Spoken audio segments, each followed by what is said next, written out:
I am Batman. Actually, I wanted to make an Arrancar or Espada special, but since I've used 3 in the last part, I don't have enough anymore. Yeah, shit happens. Anime.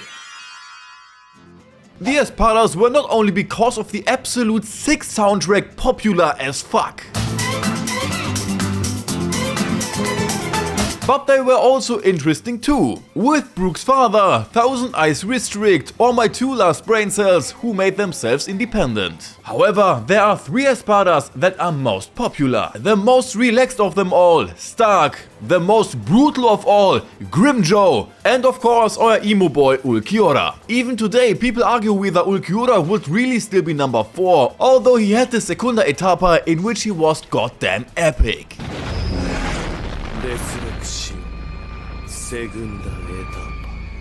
For me, clearly above Harleybell. I mean, even before that, he made Ichigo look like a child. After his first transformation, Ichigo was completely hopeless. His Getsuga Tensho quickly became a Getsuga Tensh no. Damn, that was trash. And after his second transformation, Ichigo learned about absolute despair, and with that, we got one of the best scenes in all of anime.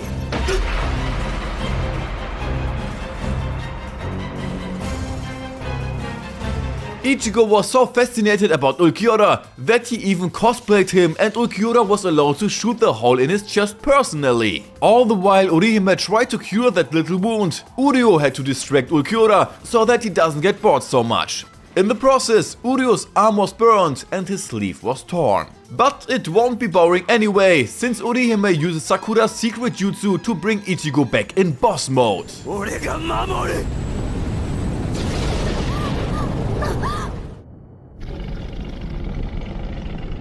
He feels the force in him, gets his sword back to destroy the ground, and Ulquiorra first cut off an arm, which he can regenerate back, then pay back the absolute disrespect, throw a rock at him, and then attacking him completely crazy from very close, so that only half an Ulquiorra exists, and when Uryu tries to be a good guy, he just got stabbed with Ichigo's Zanpakuto. At least that gave Ulquiorra the opportunity to cut off an horn and thus reverse the transformation. Ichigo regenerates, but before they could continue their fight, Ulquiorra has dissolved into nothingness. Or as Freddy would say, Manga. Ulquiorra is a little bit different here. I'm Batman. And Vastulore Ichigo too. Makes sense since they were drawn here. Wait. They are drawn in the anime too. I don't have to tell you that the manga is of course more brutal. That's why we are here. After Ulquiorra left Ichigo with a void in his heart and Urihime tried first aid, Uryu should of course play the decoy again. But unlike the anime, here he loses his left arm in the process. And speaking of arms, Ichigo cut off Ulquiorra's arm in the anime. In the manga he more or less just tore it off.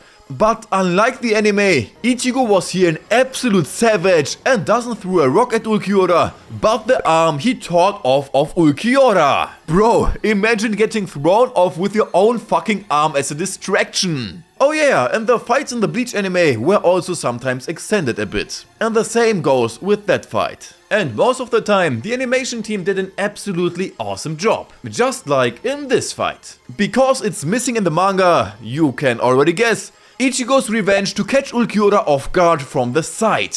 One of the coolest moments ever was just filler. Anime. Aizen, next to Johann Liebert, my absolute favorite when it comes to anime antagonists. His plan, his Übermenschen origin and thus philosophical aspect, his glow-up when he had his eyes lasered and no longer needed glasses. An antagonist who keeps blowing your mind and always had the full control over the situation. At the point when everyone thought he was dead, creating disunity in the ranks of the Gotei 13, only to reveal that he's anything but dead. First prank Hitsugaya with his Kyoka Suigetsu and then slice him up. After a short conversation with Unohana, he and Gin head to Renji to pick up Rukia. But that's not so easy, because Unohana's vice captain tells everyone how evil Aizen is, and then Ichigo comes to support Renji, who was then stabbed with just one finger. finger on the blade, which massively injured Ichigo. Talk about his plan, get the Hogyoku out of Rukia, and after a short reunion, he takes off to follow his dream. Manga. The fight between Aizen and Hitsugaya was a bit different and thus actually more impressive. They meet again, Hitsugaya uses his Bankai, only for Aizen to finish him off with only one hit.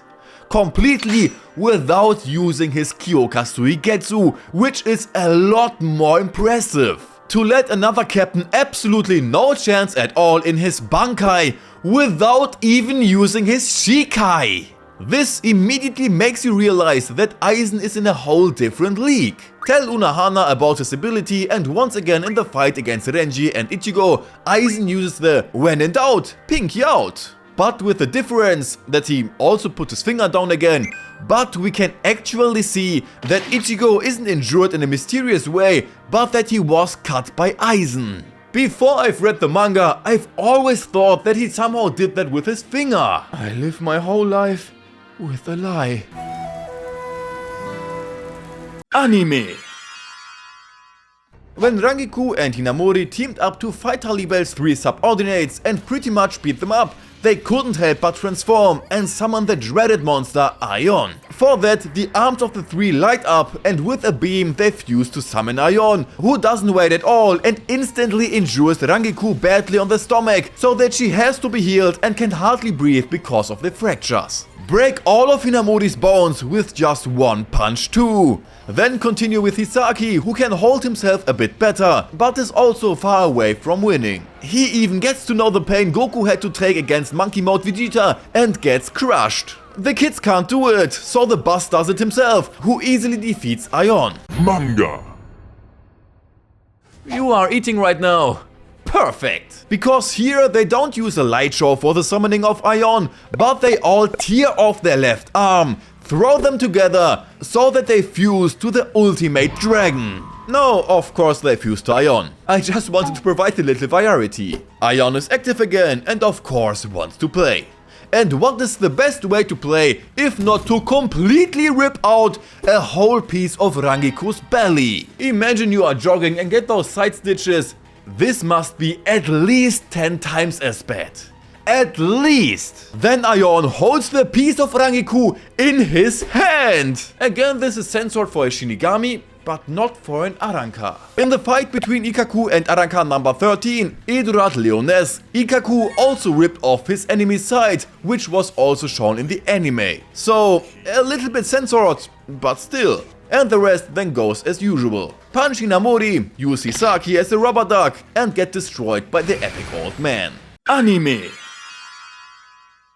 This thing is rather less brutal, then it's just a pretty big difference. We are again at Aizen's outcoming. He grabs the Hogyoku from Rukia, and now that she's of no use, Gin is supposed to kill her. I don't know why Aizen didn't do this himself, but hey, a little fun for our boy Gin. She gets rescued by her Nissan. Since he isn't strong enough and badly injured, Jidanbo comes flying from the sky together with Kuukakus, who attacks Aizen with a Kido, so that he's distracted and surprised by Yuruichi and Soifon, so that he can't move anymore. But he also gets support from the Menos Grande to get out of there again. So light spot on him and up he goes.